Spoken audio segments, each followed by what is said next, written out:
ঘটনাটো প্ৰকৃততে হ'ল আমি এটা ইনফৰ্ম পালোঁ যে জয়সাগৰ চিভিল হস্পিটেলত এজনী ছোৱালীয়ে মানে এটা কেঁচুৱা জন্ম দিছে। ছোৱালীজনীৰ বয়সটো 22 বছৰমান হ'ব। তাৰ সূত্ৰে আমি আমাৰ শিশু কল্যাণ অফিচৰ পৰা আমি আহিলোঁ, আমাৰ CWCৰ লগত আহিলোঁ। আহি পেলাই তেখেতলোকক বুজোৱা হ'ল যে কেঁচুৱাটো কোনোবা বিক্ৰী কৰিব নোৱাৰিব, তেখেতলোকে নিজে চম্জি ল'ম বুলি ক'লে। তথাপিতো আমাৰ যিদিনা ডিচাৰ্জ হ'ব সেইদিনা আমাৰ তাত প্ৰডাকশ্যনৰ কাৰণে মাতি দিলোঁ। কিন্তু সিহঁতে মানে তাৰ মাজতে কেঁচুৱাটো বিকি দিলে, হস্পিটেলৰ পৰা বাহিৰে বিকি দিলে।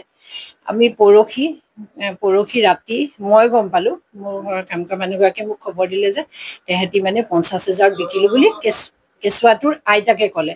সেইতে আমি কালি অফিচত কথাটো আলোচনা কৰি পেলাই আমি জয়সাগৰ চাৰিআলিৰ দোকানত তেখেত বাপেকক ধৰিলোহি। বাপেকে কথাটো সম্পূৰ্ণ ক'ব নোৱাৰা দেখি আমি হাতীকোষত থাকে, হাতীকোষলৈ গুচি গ'লোঁ। হাতীকোষত আমি তেখেতলোকক বিচাৰি উলিয়ালোঁ। মানে কেঁচুৱাটোৰ মমায়েক মামীয়েক বিচাৰি উলিয়াই পেলাই গম পালোঁ যে আশা বাইদেৱেও মানে কথাটো লুকুৱাইছে যেন লাগিছে।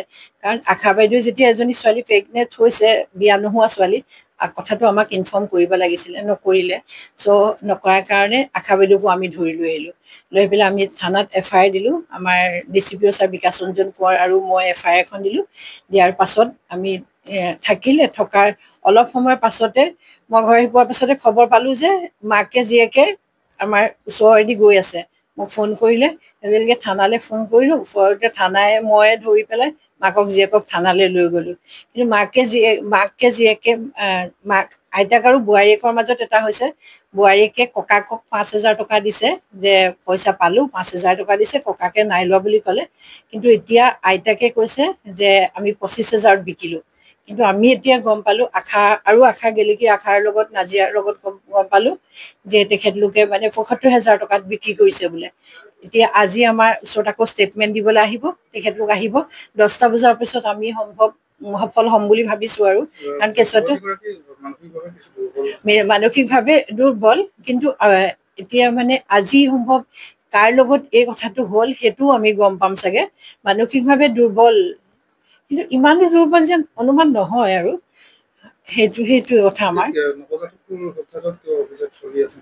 উদ্ধাৰ অভিযান চলি আছে। যদি চব ঠিকে থাকে আমি ভাবিছোঁ আজি আমি উদ্ধাৰ কৰিব পাৰিম। ঘটনাটো প্ৰকৃততে হ'ল আমি এটা ইনফৰ্ম পালোঁ যে জয়সাগৰ চিভিল হস্পিটেলত এজনী ছোৱালীয়ে মানে এটা কেঁচুৱা জন্ম দিছে। ছোৱালীজনীৰ বয়সটো 22 বছৰমান হ'ব। তাৰ সূত্ৰে আমি আমাৰ শিশু কল্যাণ অফিচৰ পৰা আমি আহিলোঁ, আমাৰ CWCৰ লগত আহিলোঁ। আহি পেলাই তেখেতলোকক বুজোৱা হ'ল যে কেঁচুৱাটো কোনোবা বিক্ৰী কৰিব নোৱাৰিব, তেখেতলোকে নিজে চম্জি ল'ম বুলি ক'লে। তথাপিতো আমাৰ যিদিনা ডিচাৰ্জ হ'ব সেইদিনা আমাৰ তাত প্ৰডাকশ্যনৰ কাৰণে মাতি দিলোঁ। কিন্তু সিহঁতে মানে তাৰ মাজতে কেঁচুৱাটো বিকি দিলে, হস্পিটেলৰ পৰা বাহিৰে বিকি দিলে। আমি পৰহি ৰাতি মই গম পালোঁ, মোৰ ঘৰৰ কাম কৰা মানুহগৰাকীয়ে মোক খবৰ দিলে যে তেহেঁতি মানে 50,000 বিকিলোঁ বুলি কেঁচুৱাটোৰ আইতাকে ক'লে। সেইতে আমি কালি অফিচত কথাটো আলোচনা কৰি পেলাই আমি জয়সাগৰ চাৰিআলিৰ দোকানত তেখেত বাপেকক ধৰিলোহি। বাপেকে কথাটো সম্পূৰ্ণ ক'ব নোৱাৰা দেখি আমি হাতীকোষত থাকে, হাতীকোষলৈ গুচি গ'লোঁ। হাতীকোষত আমি তেখেতলোকক বিচাৰি উলিয়ালোঁ। মানে কেঁচুৱাটোৰ মমায়েক মামীয়েক বিচাৰি উলিয়াই পেলাই গম পালোঁ যে আশা বাইদেৱেও মানে কথাটো লুকুৱাইছে যেন লাগিছে। কাৰণ আশা বাইদেৱে যেতিয়া এজনী ছোৱালী প্ৰেগনেণ্ট হৈছে, বিয়া নোহোৱা ছোৱালী, কথাটো আমাক ইনফৰ্ম কৰিব লাগিছিলে, নকৰিলে।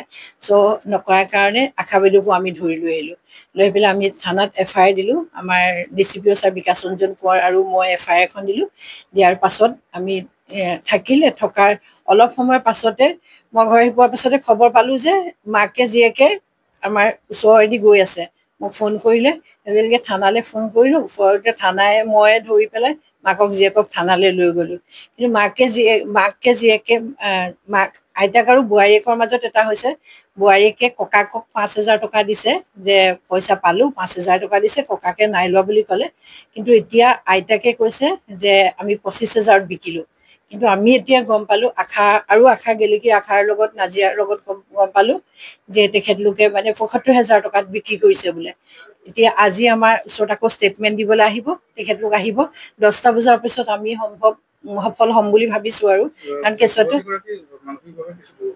মানসিকভাৱে দুৰ্বল, কিন্তু এতিয়া মানে আজি সম্ভৱ কাৰ লগত এই কথাটো হ'ল সেইটোও আমি গম পাম চাগে। মানসিকভাৱে দুৰ্বল, কিন্তু ইমানো দুৰ্বল যেন অনুমান নহয় আৰু। সেইটো কথা আমাৰ নৱজাতকৰ অভিযান চলি আছে, উদ্ধাৰ অভিযান চলি আছে। যদি চব ঠিকে থাকে আমি ভাবিছো আজি আমি উদ্ধাৰ কৰিব পাৰিম।